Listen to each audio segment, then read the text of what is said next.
Internet. This is Sophia, and my sincere apologies for being a few days late with this update. I am trying to maintain my usual Tuesday-Friday schedule for this vlog. However, with the topsy-turvy that is characterizing my life, as well as no doubt many other people's lives these days, that simply isn't working out. This vlog entry was supposed to be up last Friday. Unfortunately, by the time it'll be uploaded and everything and ready to release, it'll be either Monday or Tuesday, and again, I apologize. I don't know whether I'll still do the Wednesday entry this week or whether this late Friday last week entry will end up being instead of this week's Wednesday entry. At any rate, I thank you all for your patience during this time, which I know is difficult for all of us. And without further ado, I'll try to get into the subject for today's video.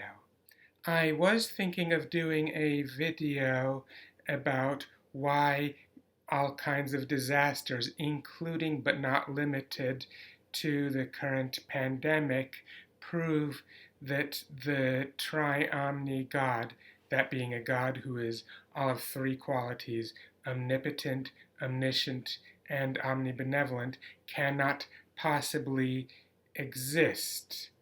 However, I realize that a good percentage of all atheists, vloggers, bloggers, and Facebook commentators have already beaten me to it. And it's actually a really old argument referred to as the problem of evil argument. The problem of evil argument is actually a pretty solid and strong argument when you think of it.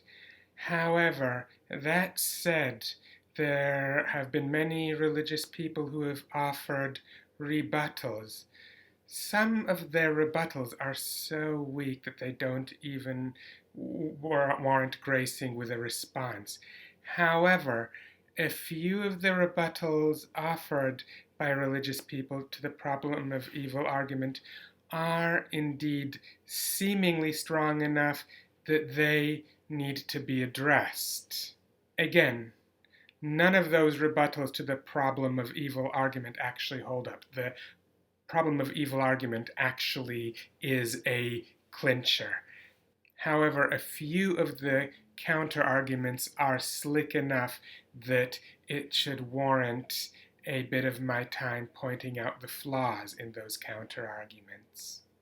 But before I go into that, I should probably offer a brief summary of how the problem of evil argument goes. Now, the term Omni God is a term that I heard used by Drew of Genetically Modified Skeptic, but he was referring to a concept that I was already familiar with, which anyone who's familiar with the ideas people have about God probably has come across. And that's the idea of a deity who has three characteristics, all of whose names begin with omni. The first characteristic being omnipotence, meaning that God can do anything that is logically possible. The second one being omniscience, that deity knows everything. And the third one being omnibenevolence, that God is ultimately good and benevolent. Now, full disclosure here, proving that the Omni God cannot possibly exist isn't automatically a proof of atheism. It is theoretically possible, even though the Omni God cannot exist, for there to maybe be a Omni God who is omnipotent and omniscient, but not necessarily benevolent. Of course, there are other reasons why even that God is so astronomically unlikely that you are really grasping at straws way more than you should if you are holding out for that possibility, but that's not the scope of this video. That said, this is still a relevant point, because even though disproving the tri-omni God does not automatically disprove the bi-omni God, it is very much the tri-omni God whose existence is asserted by the Abrahamic religions. So now let me get back to summarizing the problem of evil argument so that I can then mention and address the supposed counter-arguments. The argument goes as follows. Point number one, a God who is omniscient would know about any disaster or potential disaster. Point number two, if on top of it that God is omnibenevolent, that God would want to stop and or prevent such a disaster and certainly would not want to cause it. And point number three being that a God who is on top of those two things, also omnipotent, would also be able to stop and even prevent and certainly avoid causing such a disaster. And therefore, if a God existed who had those three qualities, we wouldn't have such terrible disasters. However, very evidently, such terrible disasters nonetheless exist, ergo, there is no tri-omni God. The one thing I don't like about the problem of evil argument is its name. Because, people suffer from some terrible disaster, and the problem some people see isn't the trauma that that disaster causes people or the misery that people experience, but no, the problem that people see in the evil is that it gets in the way of their ridiculous notions of a belief in the tri-omni God. But the name of an argument isn't what this video is about, so let me get back to the task at hand and addressing some of the counter-arguments that have been offered to the problem of evil argument. The first counter-argument that I'll be addressing is the one that I refer to as the master plan excuse.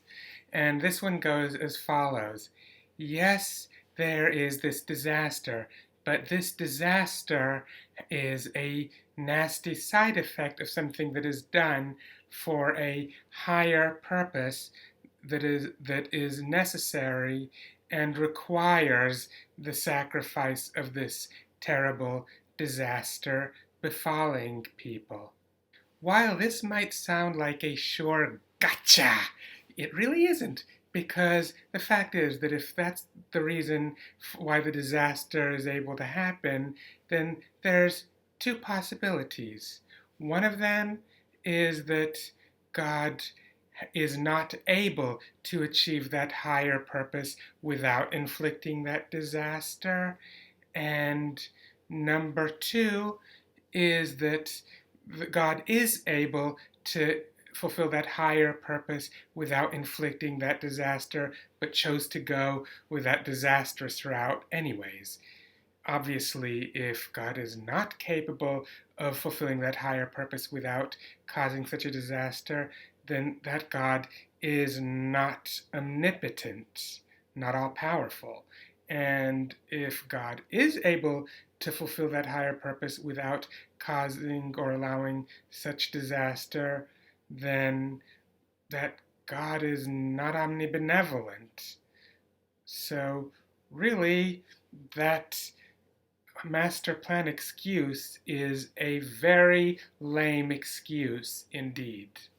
The next counter-argument given to the problem of evil argument is what I refer to as the mysterious ways excuse, which is basically when you point out the problem of evil, they just say God works in mysterious ways. and it may seem on the surface to be a separate counter-argument, but really it's just a restatement of the master plan excuse with a little bit of gaslight added for good measure.